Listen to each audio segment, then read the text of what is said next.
We are live. Hello, everyone. Welcome back to the Animation Combination for another episode of Season 3 Who Wants to Be Millionaire-Animation Edition. This is your host, Ibrahim, aka Mark Brown, and we're back for Season 3 episode, I think it's 12 of these games. Nobody made it to the million, so we have our top 5 contestants back for another chance to get to the million. If one of them gets to the million, they win and they get a gift card. If not, the winner is who has the highest total score for both rounds. And today we have returning from from round one, the game changer himself, Mr. Wes Troop. How are you? Good. How are you? I'm good. And I want to apologize to anyone watching if I sound a bit congested. I'm a bit sick, so look over that. So thanks for coming back, Wes. No problem. I had a great time last time, and hopefully I'll have a great time this time as well. I think you will. And for people who don't know who you are or didn't watch the first episode, could you introduce yourself? Sure. I am Wes Troop. I am a movie reviewer on YouTube, critic, if you will. I've done over 1,400 movie reviews on YouTube. Yeah, yeah. So I've seen a lot. The good, the bad, and the ugly, as we've said in the past. I review every wide release that comes out, and so far this year, it's been a lot of bad. But hopefully I'll catch up. I've been catching up. I was on vacation the past 3 weeks, so I haven't seen every single movie that's been out lately. But I'm planning to catch up on those in the next few weeks, and hopefully there'll be some good stuff that I've missed. Trying to catch up from some stuff from a few months ago too. But so hopefully, and then I also do it for you Disney fans out there. I do a Disney park show called the Hitchhiking Coach Show, where I talk about what's going down in the Disney parks every week, and also the history of all the Disney attractions, started back from 1955 with Disneyland to today. So that's going to take a while. Nice. But yeah, that's about me. Yeah, so thanks again. I'll put links to all of that below. But I saw Cars 3 recently, so maybe that'll be one of the good ones that you'll watch. Yeah, I was trying to watch it last night, but I didn't get the chance, and I had to watch Rough Night with Scarlett Johansson instead. I think I got the short end of the stick there. I think you did. I mean, Cars 3 isn't amazing, but I mean it's pretty good. Right. Yeah, I'll probably watch that tonight or tomorrow night or something. I'm sure the review will be up soon.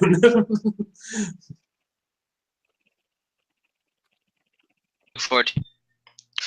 So for those of you who tune in for the first time, this is a 12-question multiple choice game about anything even remotely related to the field of animation. As long as Wes keeps getting questions right, he goes higher up the ladder. Once he gets one wrong, that's the end of the game, and he leaves with the last number of points from the last safe haven. He has 3 lifelines to help him, a 50-50 to get rid of 2 wrong answers, a phone or friend if he chooses. He can call someone for help, or an Ask the Expert. This season our expert is Ben Daniels, animation lover and blogger and film fanatic and a YouTuber. He's been on the show for the past 2 seasons. We've asked him all these questions previously. Wes can see how he answered and decide if he wants to go with that or not. So Wes, are you ready to play Millionaire? I am ready. Great. I'm gonna share my screen. Can you see the Millionaire screen? Yes. Okay, great. And remind you, this is your lateral points. This is the yellow ones, the benchmarks. When you get to those, you can't lose them. Okay. And we want to get you to at least 125,000. That will put you in the lead. So okay. We have a far way to go. Yeah. And again, this is the expert Ben Daniels. I won't read this again, but basically he's pretty good in everything animation he says, except Don Bluth is kind of his tricky point. And here's his blog, animegalaxy.blogspot.com. You can check it out if you ever want to check it out. Okay, Wes, shall we start? Yes, sir. Let's go. 500 points, Wes. Which Pixar film is about a robotic trash compactor left to clean up the mess on Earth? Billy, Sally, Jerry, Wally. Well, I love this movie, and this is one of the many Pixar movies that made me cry. I'm not too shy to admit that. Definitely love this movie. D. Wally is my final answer. Nice, yeah. And remember, nothing's final until there's a final answer, so take your time with that. But I think this one you knew your answer is correct. Good job. Yeah, Wally was I don't like Wally as much as everyone else does, but I don't know. I just can't get into it that much. But it's still a really great Pixar film. Yeah, definitely. Yeah, and I like the design of like Eva especially. I think I like that sleek, Yeah, like the new robot versus the old robot sort of design. right. Yeah, I like the relationship between the two of them a Yeah, lot. yeah, it's one of the better Disney Pixar romances. Yeah, that's for sure. Okay, you got 500 points. Wes, the next one is 1,000. I have to remind you, if you get it wrong, that's the end of the game. You leave with nothing. I don't think it'll happen, but just have to remind you, okay? Okay. Let's go, 1,000 points. The 2016 Warner Animation Group film Storks is about a company of storks who delivers packages, but used to deliver what item that storks are said to deliver? Pizzas, babies, cars, bugs. Luckily, I have seen this movie as well. I saw it in theaters. That I would say B, babies. Final answer. B, babies, final answer. Is your memory right? Your answer is correct. Good job. I liked storks more than I thought I would. Sorry, you broke up there. Oh, I said I liked that movie more than I thought I would when I saw it. Oh, okay. I was kind of let down because like it came right after the Lego movie, so I guess I had Right. like the Lego movie expectations from it. Yeah, I wasn't expecting much at all. Oh, so. okay, so That's why. Nice. I mean, I like the animation style and how like fast everything was drawn, but I don't know, I couldn't get into it much, and I really hated the like the villain pigeon guy. Oh yeah, I didn't really like him. Like this annoyed me so much. He was annoying. Yes. But anyway, then we got the Lego Batman movie after, so that made up for this. That's good. Yep. Okay, Wes, you have 1,000 points. How's it feel? Feels pretty good. Yep. So no matter what happens, you have that, but we want to get you higher. So let's go. 2,000 points. Which Illumination Entertainment film features a character known as the Onceler? A. Minions. B. Sing. C. The Secret Life of Pets. D. Dr. Seuss's The Lorax.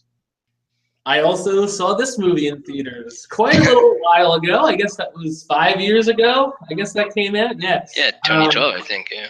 Yeah. So I'm pretty sure I know this one. That would be D. Dr. Seuss's The Lorax. Final answer. Well, when you hear a character in like the Onceler, you know it has to be a Dr. Seuss creation. You're right, correct. And I think last time you mentioned you were in Seussical the musical in school one time, right? That's right. Yep. It was for a community theater production, and I got to play the Grinch, which was really awesome. Nice, nice. Yeah, and this I didn't hate this Lorax movie as much as everyone else did, but I still don't think it's all that great. Yeah, it was sort of like hit and miss. Yeah, I don't think we've had a good. A lot of people hate it. Yeah. Yeah, I was gonna say I don't think we had a good Dr. Seuss feature film adaptation yet. No, I don't know how hard it is to do. It's like Yeah. maybe we should do it. You know. We should. Let's make the Sneetches. That's my favorite one. We'll make the Sneetches.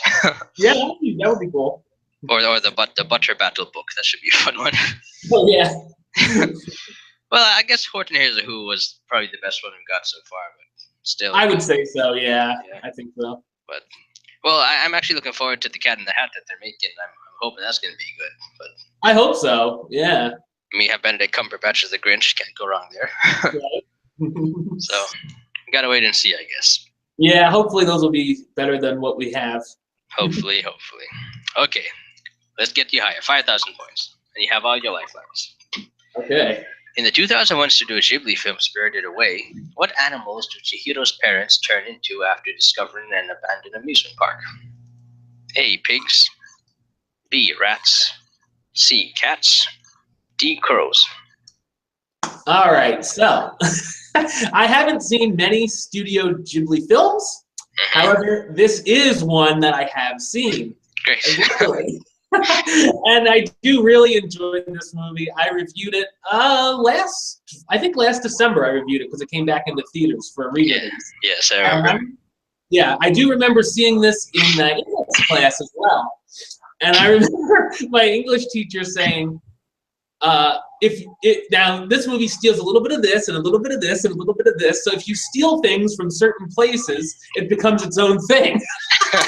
I'm like, okay, so you're telling us to plagiarize, basically. But I really do like this movie. I'm going to say A, pigs is my final answer. What you should have done is next time you had to write a report, just steal a little bit of your report from this guy, steal a little bit from that guy, and be like, hey, it's a brand new report. Well, I don't think you have any doubt. Your answer is correct. Good job. Hooray! My memory's right. I've seen about half of the Studio Ghibli films, I think, but this one is still my favorite of them all. Yeah, I agree. I haven't seen many, but this is my favorite of the few I've seen. I'm gonna have to check out some more though. No, for me, it's just incredibly creative. Yeah. Like I don't really see them stealing stuff from different places. I just see a whole bunch of originality in it. Yeah, I didn't really either. That's why I'm like, what is she talking about? But she was a little odd, so. Okay, we'll let her go then.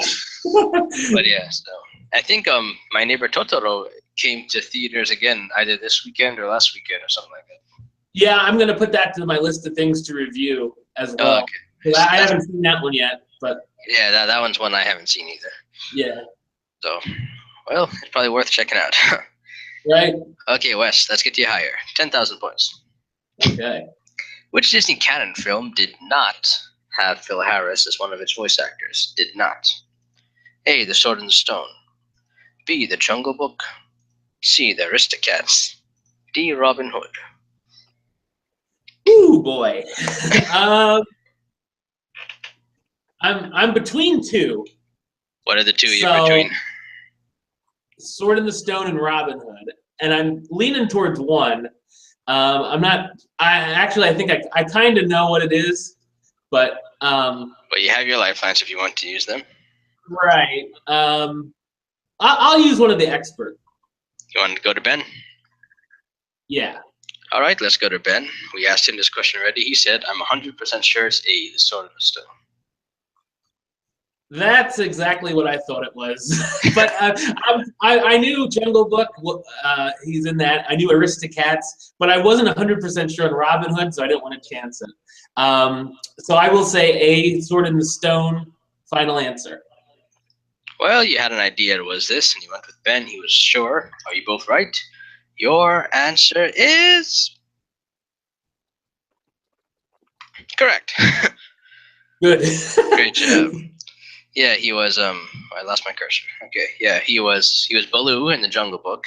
Yeah, and he was Thomas O'Malley in the Aristocats. Mm-hmm. And Robin Hood, he was Little John, which was actually like pretty much the same design as Baloo. They just kind of reused it, and they reused the voice actor too. So, right. So it was like the 3 Disney movies in a row he did. It was Jungle Book, Aristocats, Robin Hood. Oh wow, that's cool. But yeah, I like his voice. It just has a friendly thing to it. Right, definitely. Nice. Well, you use a lifeline, but hey, better safe than sorry, especially when you're playing for $1 million. Okay, well, okay, you can stay in the dollars. Yeah. I don't got that money to give. Okay, but you're 2 away from the next benchmark, so let's get you at least there. 20,000. In the 2005 Blue Sky Studios film Robots, what game does the inventor Big Weld get obsessed with when he slips into a depression? Dominoes, chess, solitaire, snakes and ladders. Okay, I did see this movie back in theaters when it came out, but I don't remember it very well. I remember like Robin. Yeah, Robin Williams was the voice of the one robot. I remember that. That's about it. So I'm going to use the other expert lifeline on this one. You want to ask Ben again? Right, yeah. Okay, let's go. Use our second expert lifeline and go to Ben. I'm 100% sure it's A, Dominoes. Okay, I will go with that. Final answer is dominoes. Well, you had no idea, really, and you went with Ben. He was sure. Was he trustworthy again? Your answer is correct. All right, that's Great good. job. Yeah, he ends up building a whole huge like domino, like tumble down domino set, and like he is like skating on some of the dominoes. Okay, yeah, I really don't remember that, Yeah, so I'm yeah, glad I got the lifeline. yeah. I rewatched this maybe a couple months ago, and the last time before that was like I don't know, 2006 or something like that. Right, yeah, it's been a long time. I think it's one of those. It's one of those movies that it's not bad. It's a good movie. It's just kind of forgotten nowadays. Yeah, yeah, I remember not hating it. You know, when I saw it, I liked Yeah, it. What I remember, yeah. it's one of Blue Sky's earlier movies. Yeah. Yeah. Okay, you're doing fine. The next one is the benchmark. You get that right, you have 32,000 no matter what. You get it wrong, you go down to 1,000. All I just right. said that 50-50. Don't forget. Okay. 32,000. In which of the following direct-to-video The Land Before Time sequels do we meet Littlefoot's father for the first time? Land Before Time 6, The Secret of Saurus Rock. The Land Before Time 10, The Great Long Neck Migration. The Land Before Time 5, The Mysterious Island. The Land Before Time 11, Invasion of the Tiny Sauruses. I have a feeling my 50-50 is not going to help me with this one, but I think I've only ever seen the first and second. Oh, nice. Yeah, I haven't really been a follower of the series. Well, nothing wrong with that. There's like, what, 14 now? I didn't even realize it was that many. Wow. Or like 12 or something like that, yeah. That's crazy. But here, you have 50 if you want. At least I'll help you get down to 2. Yeah, I'll use the 50-50. All right, let's go to 2 wrong answers for you. Land Before Time 10, The Great Long Neck Migration. Land Before Time 11, Invasion of the Tiny Sauruses. So what I suggest is taking a guess because... Right. All right, I'm going to take a gamble on it. We're going to roll the dice, and I'm going to go with B. Great Long Neck Migration. I just have a feeling for some reason. Whether it's good or bad, well, I don't know. But it was B, the Long Neck Migration, your final answer. Final answer. How sure are you? Not sure. But hopefully, I don't know. We'll see. Well, you get this right, you have 32,000, you keep on going. Get this wrong, that's the end of the game, you go down to 1,000.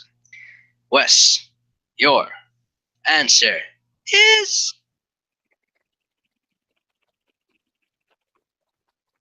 correct. Oh, man. Congratulations. I think I just sort of had a feeling that, like, a movie about tiny sauruses wouldn't really have to do much with the father. That is true, and Littlefoot is a long neck, so it makes sense, right? Yeah, I guess it was just a lucky guess. See, you played it well. See, maybe if you hadn't used the 50-50, who knows what you would have chosen. Right. I probably would have done one of the earlier ones. Yeah. Like, yeah, one of the other choices. No, it's only to number 10. They brought the father back.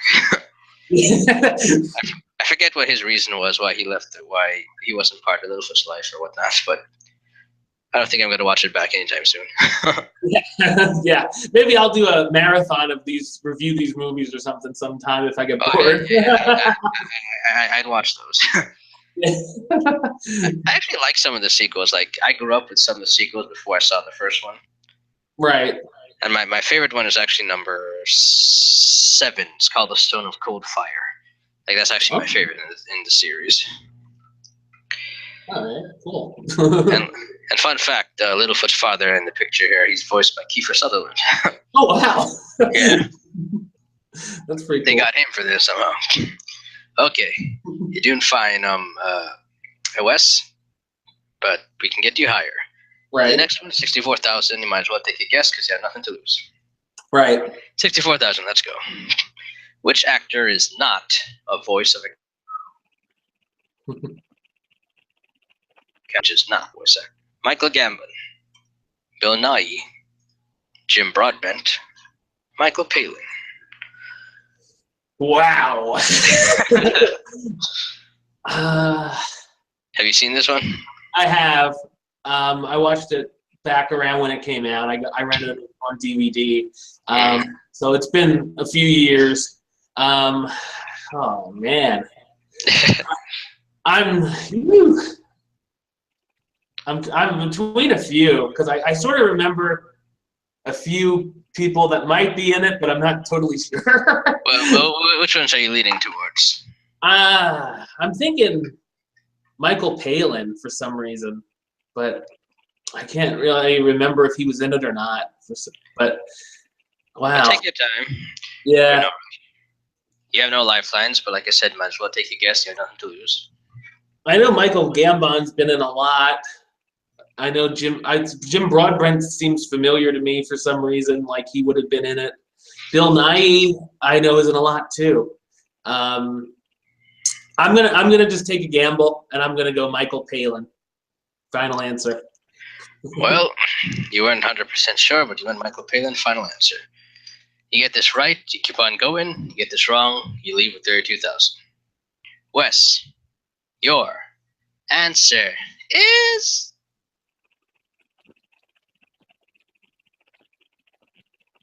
wrong. I had a feeling. I'm so sorry. You leave with 32,000. It was the other one. It was Michael Gambon, actually. Oh man. Yeah, the other guy. I just couldn't remember. No, that's fine. It's not. I haven't seen the movie in a while myself, and here's a 64,000 point question, so can't be too easy. Yeah. So you leave with 32,000, and you have a total score of 34,000. It's a pretty good high score, but sadly you're not. It's not in the winner. But right. I want to thank you for coming on. You played wonderfully both rounds. And Thanks. if I do this again, if I do this next year, I'd love to have you on again. Oh, definitely. You can definitely call me as one of the first people to come on. I'd love to do it again. Nice. I'll let you know by that, but that's still next year, so we have time. Okay. So then I have more time to study. I'll give you the questions beforehand. Oh, that sounds really good. No, I totally do this fair. Anyway, so before we go, anything you want to tell the folks at home, or how can people find you? Sure. So I have a lot of links that you can check out. First, being all about with the A-list, you can check out my YouTube, youtube.com/westside515, and you can find all my movie reviews on there. And also on Twitter @WesAList. My Facebook is facebook.com/Wes Troop A-list. And of course, my Instagram is @WesAList as well. And then with the Hitchhiking Host stuff, you can find it on YouTube, youtube.com/HitchHostShow. You can listen to the podcast version on Podbean. It's hitchhostshow.podbean.com. And also on iTunes or Stitcher, you can look up Wes Troop or the Hitchhiking Host Show. And on the Twitter for that is @HitchHostShow. And the Facebook is facebook.com/HitchHostShow. So those are a lot of links you can check out to find me online. Nice. Well, I'll have some of them printed below, at least. Right. So again, Wes, thanks again for coming on. It was a pleasure having you. Yes, a pleasure being here. Thanks. Nice. And for those of you watching, we have 3 more contestants to go. Maybe one of them will take the lead from Eli. If not, Eli's the winner, but we'll keep watching and find out. See you. Bye.